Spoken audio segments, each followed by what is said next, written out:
Hello दोस्तों, जय हिंद। Welcome to my channel mister classes. तो UP BEd counselling 2022 first round की जो काउंसलिंग प्रक्रिया है ये आपकी कंप्लीट हो चुकी है, जिसमें आप लोगों ने देखा होगा कि first phase, second phase, third phase, fourth phase बनाए गए थे। इन लोगों की काउंसलिंग कंप्लीट हो चुकी है। इन लोगों को अलॉटमेंट रिजल्ट जारी कर दिया गया और बहुत सारे जो छात्र हैं एडमिशन भी ले चुके हैं।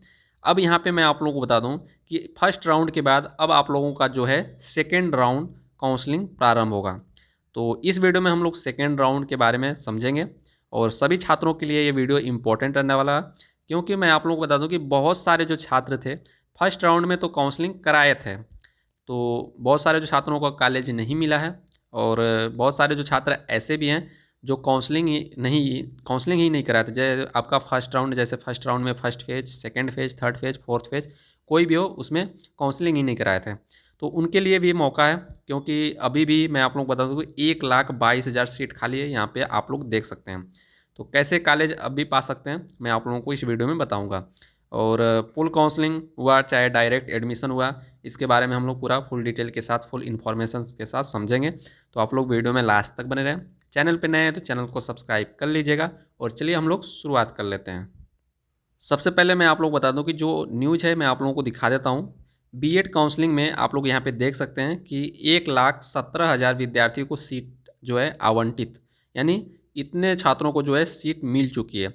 और यहाँ पे आप लोग देखेंगे 1,31,000 जो विद्यार्थी थे काउंसलिंग कराया था, यानी काउंसलिंग में भाग लिए थे छात्र इतने, और जिसमें से आप लोग देख सकते हैं कि 1,17,000 विद्यार्थियों को जो है सीटें मिल चुकी है। मात्र जो जैसे कि 14,000 जो छात्र हैं, 1,31,000 में से 14,000 छात्रों को जो सीटें नहीं मिली है।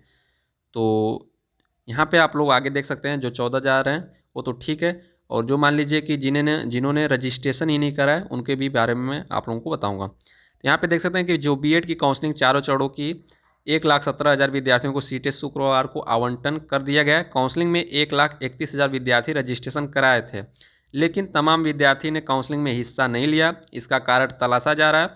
रुहेलखंड विश्वविद्यालय को उम्मीद है कि पूल और डायरेक्ट काउंसलिंग में 2 लाख से अधिक विद्यार्थी हिस्सा लेंगे, तभी सभी सीटें भर जाएगी। तो यहाँ पे आप लोग देख सकते हैं, कहना है कि मतलब कि जो डायरेक्ट और जो आपकी पूल काउंसलिंग है उसमें 2 लाख विद्यार्थी हिस्सा लेंगे और आपकी सीटें भर जाएंगी। तो यहाँ पे अभी मैं आप लोगों को पूरा डिटेल्स बताऊँगा। यहाँ पे देख सकते हैं प्रदेश भर के 15,000 से अधिक बीएड कॉलेजों में 2,39,00,000, यहाँ पे आप लोग देख सकते हैं सीटों के बारे में कि टोटल सीटें कितनी हैं। 1500 आपके कॉलेज हैं, ठीक है, कितने 1,500 आपके कॉलेज हैं, और जिसमें से सीटें यहाँ पे आप लोग देख सकते हैं कितनी हैं, 2 लाख टोटल सीटें हैं, 2,39,000, जिसमें से आपकी कितनी सीटें भर चुकी है, 1 लाख, कितनी 1,17,000 सीटें भर चुकी है। लेकिन अभी भी सीटें कितनी खाली है, तो 1,22,000 अभी सीट खाली है। यहाँ पे आप लोग देख सकते हैं जब घटाएंगे तो करीब 1,22,000 के करीब आएगा, आप लोग देख लीजिएगा। और यहाँ पे आप लोग देख सकते हैं कि इतने सीटें जो है लॉक हो चुकी, सीटें भर चुकी है, उन्हें कॉलेज में दाखिला भी मिल चुका है। अब बाकी सीटें भरने की तैयारी चल रही है, यानी 1,22,000 जो सीटें हैं उनकी तैयारी चल रही है।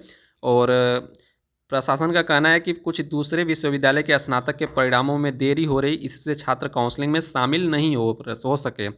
यह विद्यार्थी अब पूल काउंसलिंग में भाग ले सकेंगे, यानी अब इसके बाद जो आपका सेकेंड राउंड है, सेकेंड राउंड में आपका पूल काउंसलिंग कराई जाएगी और पूल काउंसलिंग में भाग ले सकते हैं। अब मैं आप लोगों को बता दूं, अभी मैं आप लोगों को पूल काउंसलिंग और डायरेक्ट एडमिशन के बारे में बताऊंगा। सबसे पहले आप लोग देख सकते हैं यहाँ पे कॉलेज के द्वारा बताया गया कि अभी जो छात्र एडमिशन क्यों नहीं ले रहे। बहुत सारे जो छात्र ऐसे भी हैं, यहाँ पे देखेंगे सीधे दाखिले में मन मुताबिक नियम बनाते हैं छात्र, यानी यहाँ पे देखेंगे बताते हैं कि हर बार बीएड काउंसलिंग में शुरुआत के चरणों में छात्र कम दाखिला लेते हैं, लेकिन डायरेक्ट काउंसलिंग में अधिक छात्र भाग लेते हैं। डायरेक्ट जो काउंसलिंग होती है उसमें भाग लेने का जो छात्रों को क्या लाभ मिलता है, यहाँ पे देखेंगे। यहाँ पे बताया कि छात्र अपनी शर्तों के मुताबिक यह कार्य करते हैं, हालांकि इसके लिए उन्हें ज़्यादा शुल्क देना पड़ता है।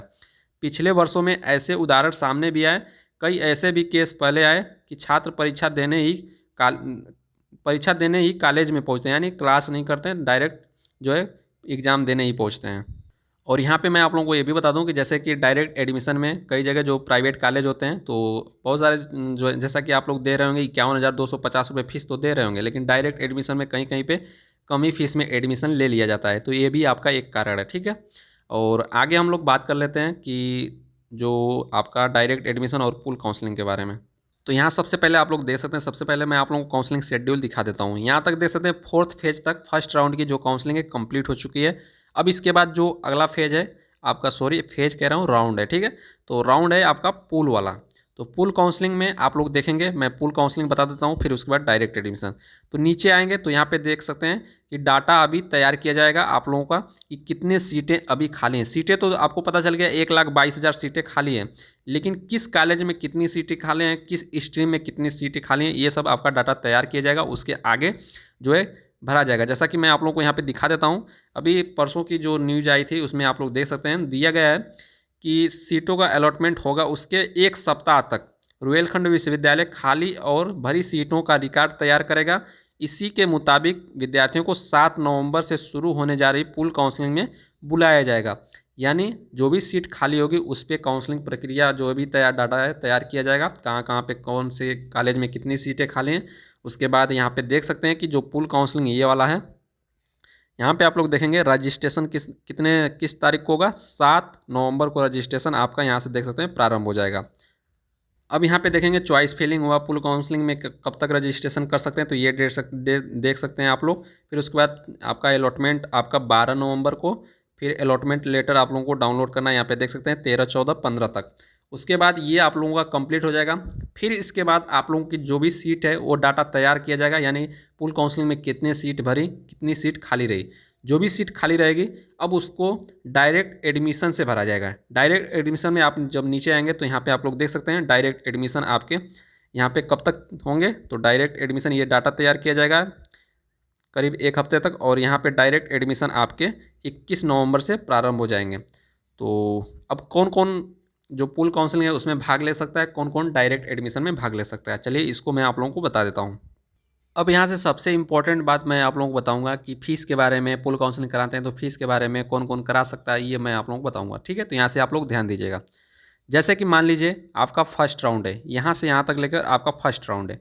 फर्स्ट राउंड में first phase, second phase, third phase, fourth phase में जिन भी छात्रों ने रजिस्ट्रेशन कराया, काउंसलिंग कराया, ठीक है, रजिस्ट्रेशन कराया, तो वो पूल काउंसलिंग में भाग लेंगे, तभी पूल काउंसलिंग में भाग लेंगे।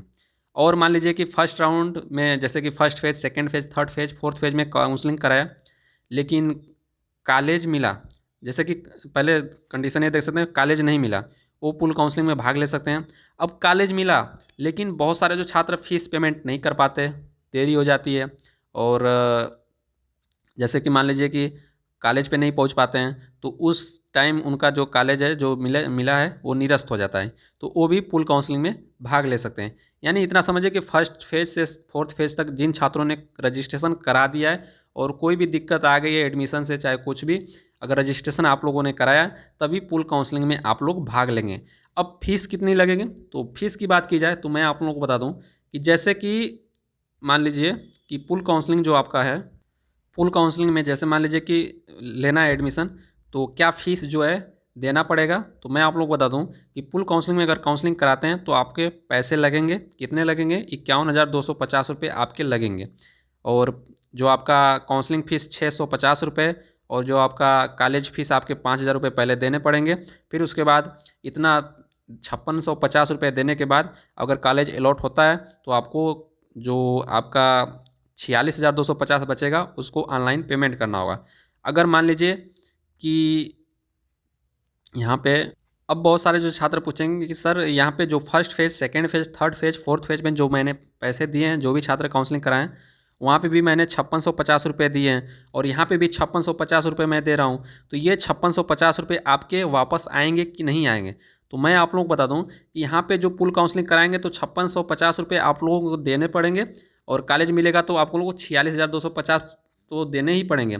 लेकिन ये वाला जो 5650 है, ये अगर मान लीजिए आप लोगों ने रजिस्ट्रेशन कराया, काउंसलिंग कराया और आप लोगों को कॉलेज नहीं मिला है, तब आपके ये पैसे आपके अकाउंट में आएंगे, जो भी अकाउंट डिटेल्स दिए रहेंगे। अगर नहीं, मतलब कि कॉलेज आप लोगों को नहीं मिला है, तब आपका पैसा ये 5650 रुपये आएगा। और ये कब तक आएगा, तो फरवरी से मार्च महीने में आता है वापस, ठीक है। अब कंडीशन है किसका वापस नहीं आएगा, तो जो भी छात्र जैसे first phase, second phase, third phase, fourth phase में काउंसलिंग कराए और कॉलेज भी मिला और कॉलेज में एडमिशन नहीं लिया, उनका निरस्त कर दिया गया किसी भी कारण, निरस्त कर दिया गया, तो उनका जो ये 5650 रुपये वापस नहीं आएगा। यहाँ पे तो काउंसलिंग कराना ही पड़ेगा इतना देकर, लेकिन यहाँ पे जो 5650 पहले दिए हैं वो वापस नहीं होगा। तो यहाँ पे आप लोगों ने पूल काउंसलिंग में फ़ीस के बारे में समझा, उसके बाद कौन कौन एडमिशन ले सकता है, पूल काउंसलिंग में भाग ले सकता है, इसके बारे में आप लोगों ने समझा। अगर नहीं समझ में आएगा फिर दोबारा मैं आप लोगों को अलग से वीडियो बना के बता दूंगा। अब यहाँ पे आप लोगों को अब इसके बाद जो भी सीट खाली रह जाएगी उसको डायरेक्ट एडमिशन के माध्यम से आप लोगों को कॉलेज जो सीटें भरी जाएगी। अब डायरेक्ट एडमिशन में कौन कौन भाग ले सकता है, तो डायरेक्ट एडमिशन में वही छात्र भाग लेंगे जैसे first phase, second phase, third phase, fourth phase और पूल काउंसलिंग। यानी चाहे फर्स्ट फेज में काउंसलिंग कराया हो, चाहे सेकेंड फेज में काउंसलिंग कराया हो, चाहे थर्ड फेज में, चाहे फोर्थ फेज में, चाहे पूल काउंसलिंग में काउंसलिंग कराया हो और उसे कॉलेज नहीं मिला है तो डायरेक्ट एडमिशन में काउंसलिंग करा सकता है। अब यहाँ पे मैं आप लोग बता दूँ कि चाहे वो भी छात्र हो सकते हैं, वो भी छात्र काउंसलिंग डायरेक्ट एडमिशन में करा सकते हैं जिन्होंने किसी भी फेज में भाग नहीं लिया है, जिन्होंने फर्स्ट फेज, न सेकेंड फेज, न थर्ड, फोर्थ या पूल काउंसलिंग किसी भी फेज में भाग नहीं लिया, वो डायरेक्ट एडमिशन में भी भाग ले सकता है। अब डायरेक्ट एडमिशन में सिर्फ आप लोगों को जो काउंसलिंग जो आपका 650 रुपये है वही सिर्फ काउंसलिंग करा सकता, 650 रुपये आप लोगों को सिर्फ देना पड़ेगा। कितना? 650 रुपये, और 650 देना पड़ेगा। और यहाँ पे मैं आप लोगों को बता दूँ कि डायरेक्ट एडमिशन में आपके कॉलेज पे ही फीस देना रहता है, आपका डायरेक्ट एडमिशन में ऑनलाइन पेमेंट नहीं होता है। और यहाँ पे बहुत सारे जो छात्रों के माध्यम से, कॉलेजों के माध्यम से जो है फीसें कम भी ली जाती हैं और ज़्यादा भी ली जाती हैं, तो ये कॉलेज के ऊपर भी डिपेंड करता है। तो इसीलिए डायरेक्ट एडमिशन में बहुत सारे जो छात्र भाग लेते हैं। तो ये डायरेक्ट एडमिशन आप लोगों ने देखा। तो इन सब सारी बातों को आप लोगों को सुना होगा, समझा होगा, और कोई भी डाउट रह जाता है तो आप लोग नीचे कमेंट बॉक्स में कमेंट कर सकते हैं। और आशा करता हूँ आप लोग सपोर्ट जरूर करेंगे सब्सक्राइब और लाइक करके। तो मिलेंगे अगले वीडियो में। ओके दोस्तों, जय हिंद।